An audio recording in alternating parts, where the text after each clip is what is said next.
د پاکستان طلب ناول یک ټلویزیون د 12 بجو خبري ټولګه ته خراق لاسنن پنځشنبه د لړم یا اقرب 9 چې د نومبر میاشتې 16 نیټې سره برابر ده. په پیل کې هم د مهمو خبرونو سرټکی.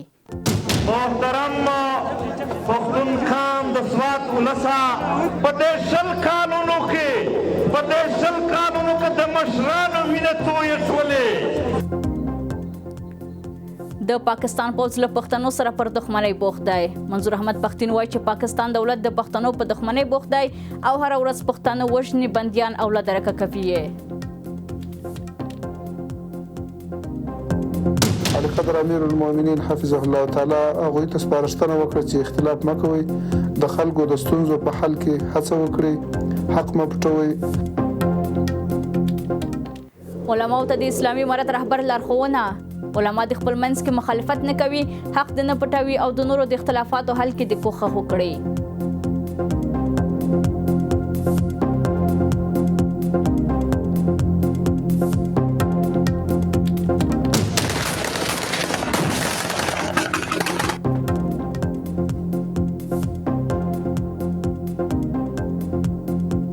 او کورما کې د عملیاتو پر مهال د 23 وسلوالو وژلو ادعا.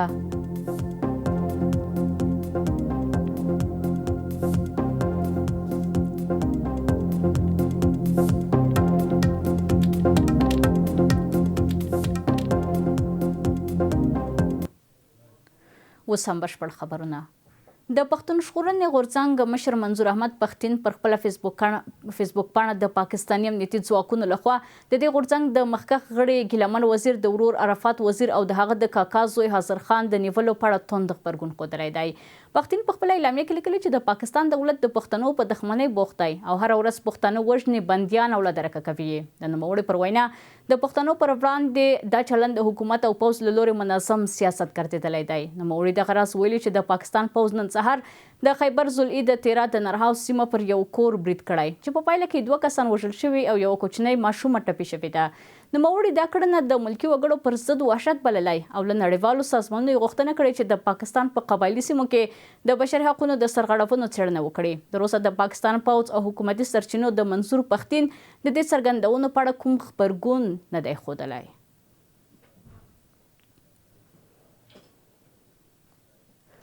د اسلامي امارت رهبر شیخ هیبت الله اخندزاده کندهار کې د ټولو ولایتي د فقه مجالسو د مسؤلینو غړو علماو لپاره په جوړه شوي د ورځني روزنیز سیمینار کې د وینا پر مهال علماو ته په خطاب کې ویل خپل منځ کې د مخالفت نه کوي، حق د نه پټوي او د نورو د اختلافاتو ختمولو کې د کوښښ وکړي. د اسلامي امارت د ویان مرستیال حمدالله فطرت ویلي شیخ هیبت الله اخندزاده علماو او مسؤلین ته لارښوونه کړې چې د اسلامي امارت لخوا صادر شوي فرمانونه اول پر خپل ځان عملي او بیا د نورو ته ورسوي. د هار کې د هیواد د ټولو ولایتونو د فقهي مجالسو له غړو، مسؤلینو او علماو سره په 2 ورځني روزنیز سیمینار کې ګډون او وینا وکړه. په دغه غونډه کې د دارالفتاء، فقهي مجالسو او جهادي مدارسو رئیسانو او یو شمېر نور مسؤلینو هم برخه درلوده. علي قدر امیر المؤمنین حفظه الله تعالی د سیمینار ګډونوالو ته په دیني بصیرت د فقه زده کړه او د علماو د مسؤلیتونو په اړه مهمه توصیه وکړې. هغه جناب وویل چې الله جل جلاله چاته خیر غواړي په دین کې فقه کوي، ځکه فقه د قرآن او سنتو خلاصه ده چې حلال او حرام پرې پیژندل کیږي. فقه هغه څوک دی چې په اعتقادي او عملي احکامو کې حلال او حرام، فرض او واجب او مکروهات په دې کې ښه پوهه ولري. هغه زیاته کړه چې فقهي مجالس د حق د اظهار، د مسایلو د وضاحت او د علماو ترمنځ د مینې سبب ګرځي.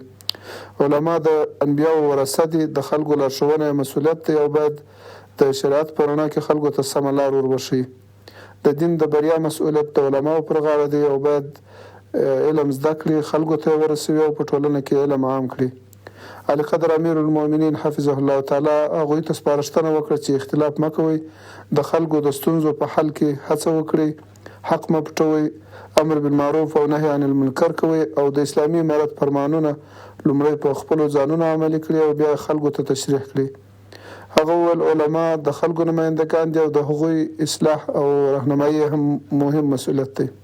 په پای کې ګډونوالو خپل بیعت تازه کړ او د شرعي نظام د ملاتړ ژمنه وکړه او غونډه د علي قدر امیر المؤمنین حفظه الله تعالی په دعا سره پای ته ورسېده. د پاکستان دفاع وزیر ادعا کړې چې هند د افغانستان خاوره د هغه هیواد پر ضد کاروي او اسلام آباد به په هره ممکنه لاره د دې کړنې پر وړاندې ودرېږي. مخکې له دې د هند پوځ مشر ویلي چې له پاکستان سره جګړه لا نه ده پیل شوې او د ډیلي او اسلام آباد ترمنځ وروستۍ جګړه یو مخینه وه.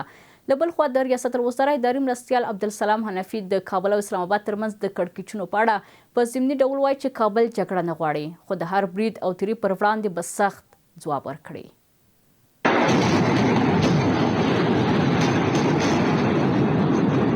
د پاکستان دفاع وزیر خواجه آصف خبرداری ورکړی چې هند ښایي له پولې اخوا برید ترسره کړي او اسلام آباد د هندي پوځ د لوی درستیز وروستیو څرګندونو ته بې پروا نشي پاتې کېدی. آصف له پاکستاني رسنیو سره په خبرو کې ویلي چې افغانستان څو ځلې د پولې د نفوذ هڅې کړي او د هند رول په دغو تحرکاتو کې ښکاره دی.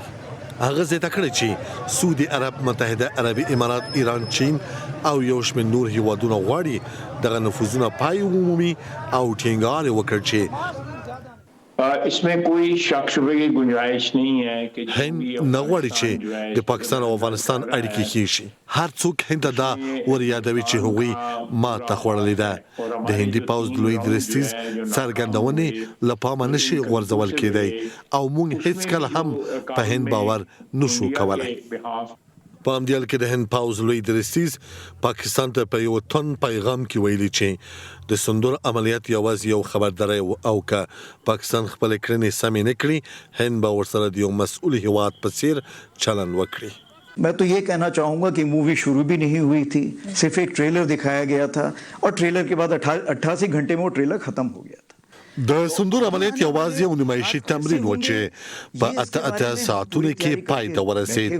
هند د هر ډول وضعیت د کنټرول لپاره چمتو دی.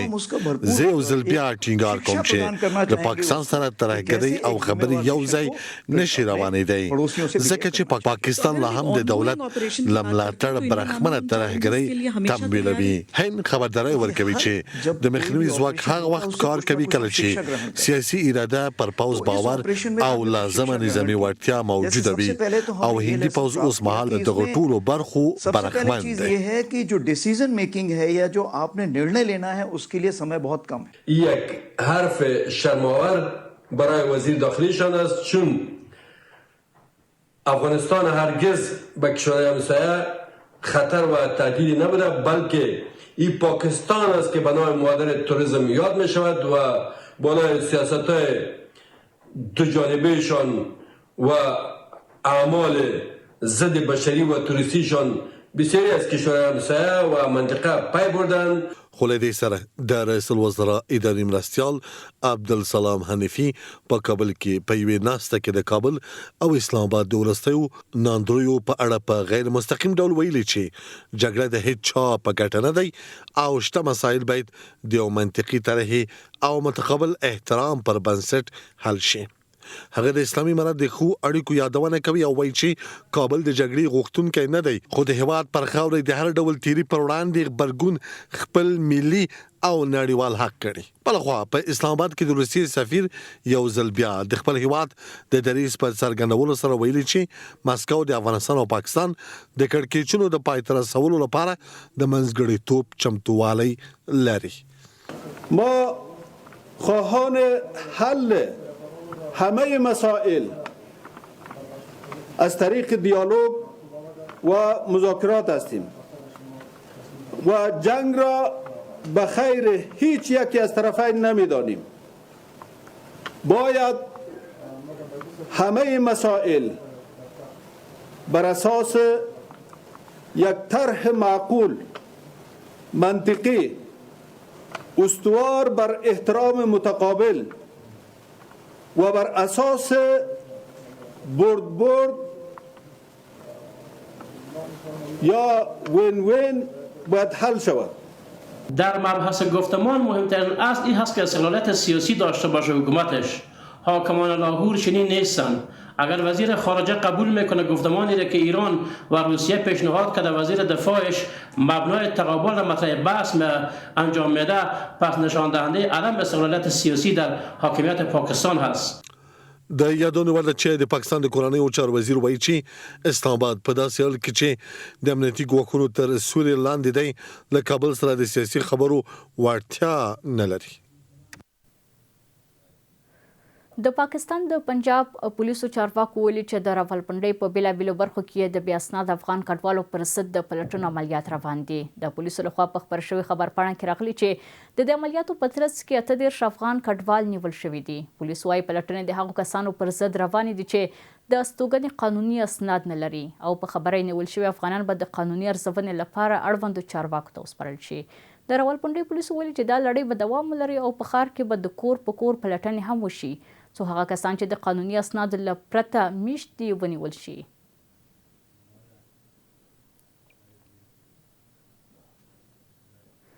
د افغانستان د صنعت او سوداګرۍ وزیر نورالدین عزیزي هند ته سفر کړی دی. ښاغلي عزیزي ویلي چې د دې سفر موخه د چابهار له لارې د سوداګریزو اړیکو پراخول، له هندي چارواکو سره لیدل او له پاکستان سره د سوداګرۍ لپاره د بدیل لارې موندل دي. اقتصادي کارپوهان د کابل او نوې ډیلي ترمنځ د اړیکو تاریخ ته په اشارې سره دا د سوداګریزو اړیکو پراخولو کې اړین ګڼي. د کابل او اسلام آباد ترمنځ د اړیکو له خرابېدو وروسته اسلامي امارت له هند سره خپل اقتصادي سیاسي اړیکې زیاتې کړې دي او د اسلامي امارت ډېری چارواکو هند ته سفرونه کړي. د میرخان متقي له سفر وروسته د هیواد له افغانستان سره خپل ډیپلوماټیکي اړیکې د سفیر کچې ته لوړې کړې دي. په دې وروستیو کې د صنعت او سوداګرۍ وزارت نورالدین عزیزي په مشرۍ د یو لوړپوړي پلاوي له سفره خبر ورکړی دی چې د هغه هیواد په رسمي بلنه یې هند ته سفر کړی.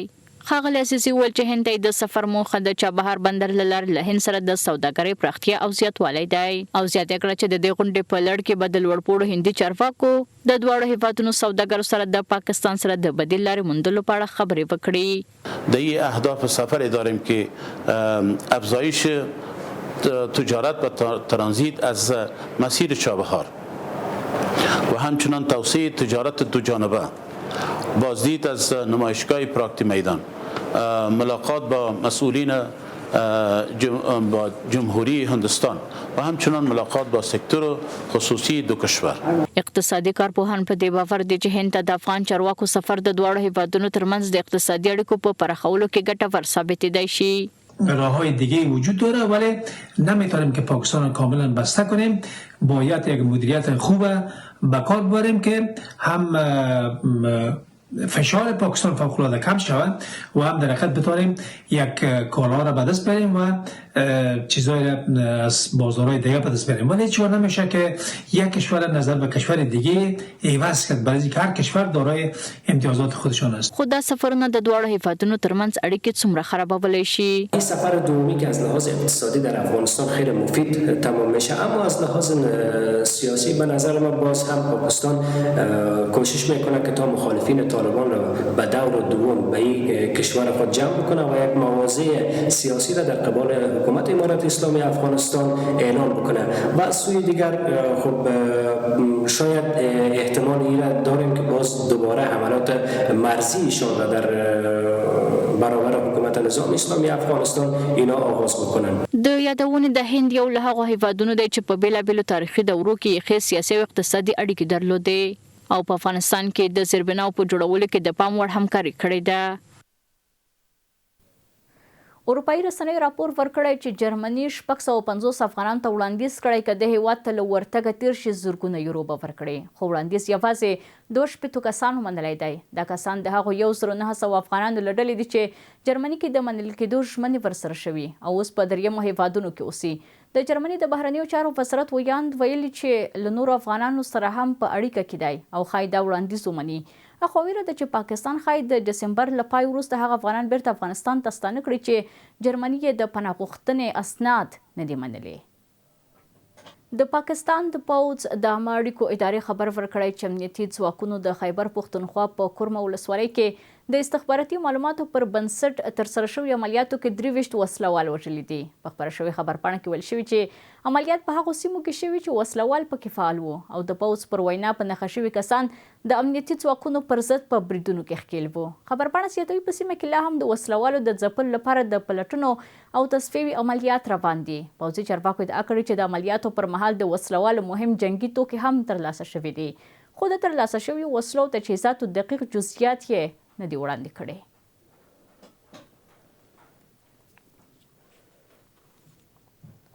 له تاسو خپل ټول همکاران نه په مننې سره زموږ د 12 بجو خبري ټولګه پر همدې ځای پای ته رسیږي. تر بیا ښه وخت لرئ.